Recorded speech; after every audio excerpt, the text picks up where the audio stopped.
Hi everybody, this is Dee at Aloha, Astro, and we are looking at a new moon in the mutable air sign of Gemini, June 6th, 2024, and it occurred at 8:38 a.m. at, I believe, 16 degrees, 18 minutes. So let's take a look at the forecast.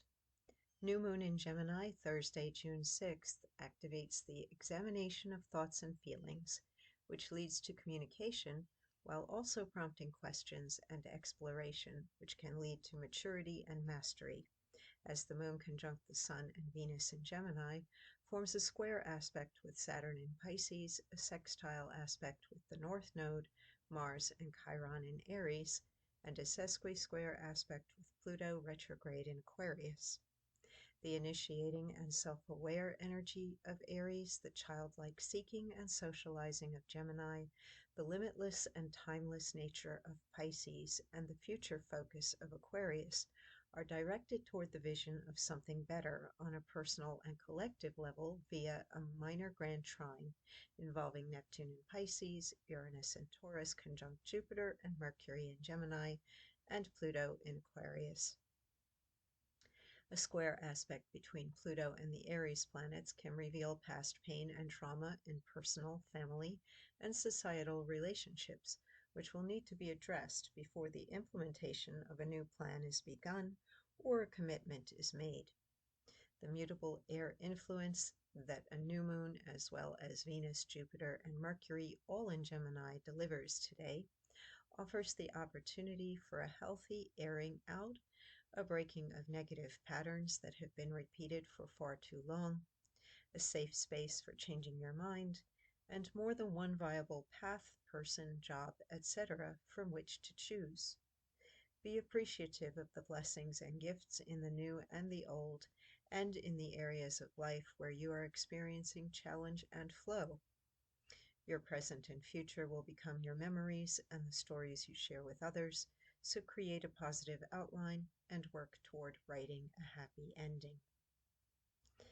Let's take a look at how things are in the sky, and you can see this big lineup of the Gemini planets, Jupiter, Mercury, Sun, Moon, Venus, and you've got Uranus quite close at 24 degrees of Taurus. Then we have this Aries cluster with the North Node loosely conjunct Chiron, which in turn is conjunct Mars in Gemini. In Aries. We've got Saturn and Neptune in Pisces, and we've got 29 degrees there with Neptune in that final degree. I feel like many things are coming to a head in terms of spiritual understanding or a yearning or a longing for achieving an ideal, a vision, or a dream. And you definitely have the support to both have change with Uranus, growth with Jupiter, the decision to go for something, and the vocalization with the Gemini energy, and the transformation and empowerment that comes from Pluto in Aquarius. And this may be something that's been going on for quite a while, or dormant energy you've had that you have not put out there before. So we have this odd mix right now of old and new. And of course, within every generation, we see the things that are inherited, passed down, learned from the previous generation. However, each generation develops its own particular interest, talent, abilities, direction that they're heading toward. And right now there's a bit of being in both worlds, and the all that is energy that is offered to us right now through Pisces with both Saturn, which is a very realistic planet, and Neptune, which is an idealistic planet. I feel it's giving us the chance to do something better, to improve upon what already exists, to create new things without bringing in patterns that repeat. In other words, not bringing those structural flaws forward again and again. A square that involves Venus and Saturn also involves the working for love, basically. Um, some energy here of forgiveness or atonement may also be coming up because that Venus is right there, tightly conjunct the moon and the sun. And probably one of the biggest lessons that we can have in life is being able to perhaps apologize or even ask for forgiveness, or to hold somebody else accountable for the pain that they are causing us. And we certainly have communication energy magnified with Mercury in the sign it rules. It is the ruling planet for the sign of Gemini. And Pluto is a planet that has to do with fear or lack of, basically. And the support that these planets are receiving right now from Pluto is to stand in truth, because Aquarius energy is always seeking the truth, and yet also looking for the healing with Neptune.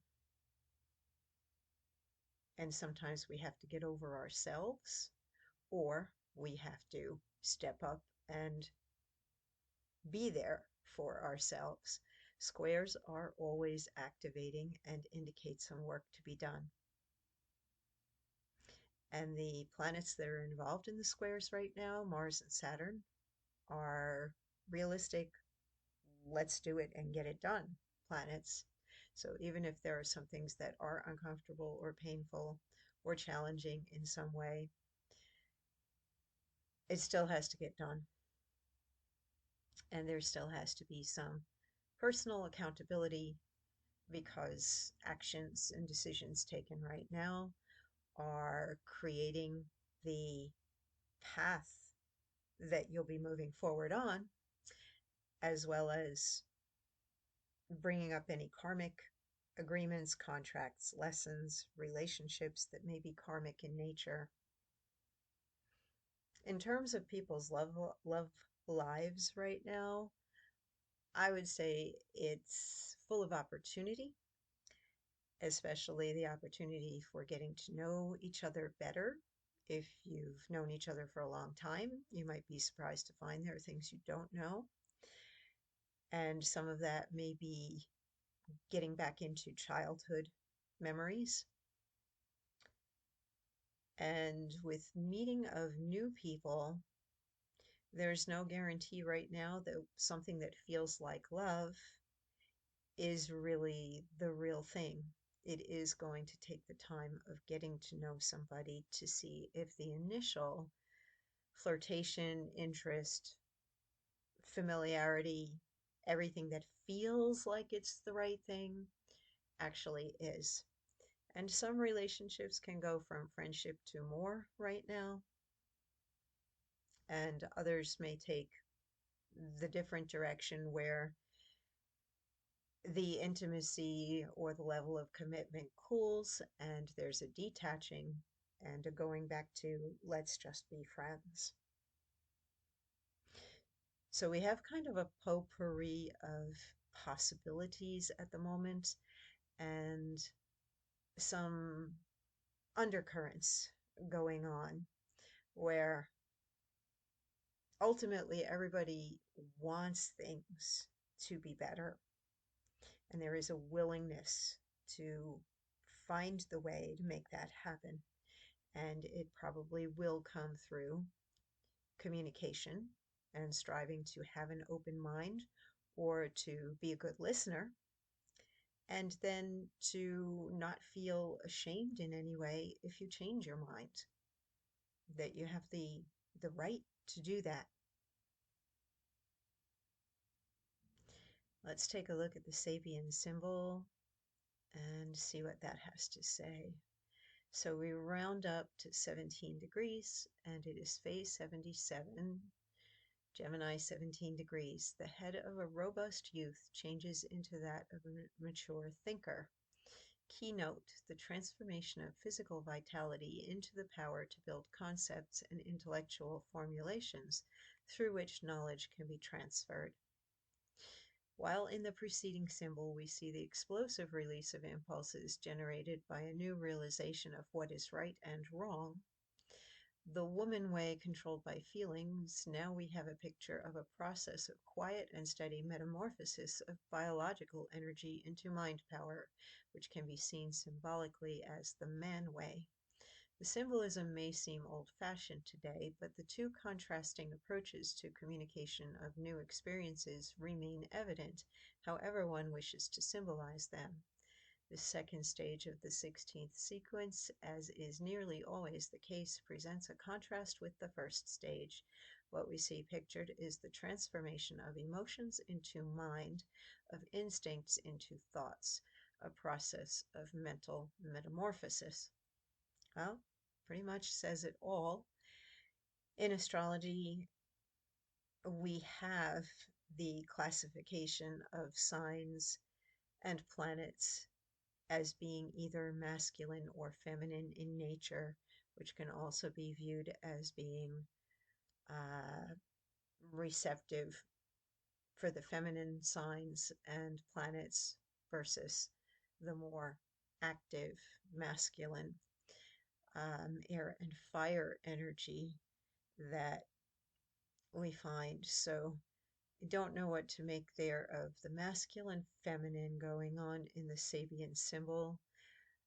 I'm not sure of the year that this was written, but that was then and this is now, and this is interpreted through Dane Rudyer, who is no longer with us and yet brought a great deal of astrological insight forward that a lot of today's astrologers were kind of raised on. And astrology is evolving just as everything is. It's amazing now to have the internet and to be able to see so many young people interested in astrology, learning, studying, sharing, and exchanging energy and information in a supportive way. I would like to see that it becomes as common as taking algebra in school, or I'd love to see astrology and the understanding of natal charts beginning in early education. And I do think that that is possible at some point in time, that every child's going to have their natal chart and be taught the basics, at least, of how planetary energy and transits can affect them, what talents and attributes they came here with, as well as the challenges and areas of life where they may be driven to work harder or try harder, and how they can use it as a tool for looking ahead and making decisions in their life and choosing things like career paths.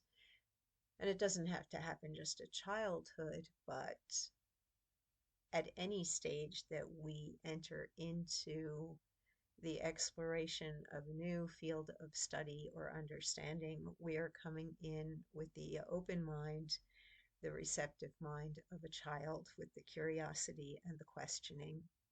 Sometimes, especially when we are older and we've seen a lot and done a lot and been fooled a lot, we come in with the mind of a skeptic, and that can be good too. And there can be some skepticism within the transits that we have at the moment, because we do have a kind of like a dualistic energy going on of the realist and the idealist, the spiritual seeker and the pragmatic, practical, earthbound person. We have some, 3D and higher dimensional things going on, 3D, 4D, maybe even 5D type of energy that are side by side. And as such, we may swing back and forth between those different ways of thinking and being in our daily lives, where we're spending some of our time in the very material realm and allowing that to kind of pull our strings and push our buttons, and then realizing that going back into the spiritual is what is helping us stay on course and develop and move toward what it is that we want to be experiencing in the future. There's a lot of potential in this new moon because we do have the almost anything is possible um, energy of Gemini. So enjoy this new moon and explore and create and meet new people and get things off your chest through communication. And do stay safe when you are out traveling around. A lot of high energy and impulse right now. So watch your driving on the road and your speed so that you don't get that ticket. All right, take care, and I'll speak with you again in 2 weeks when we have a full moon come up.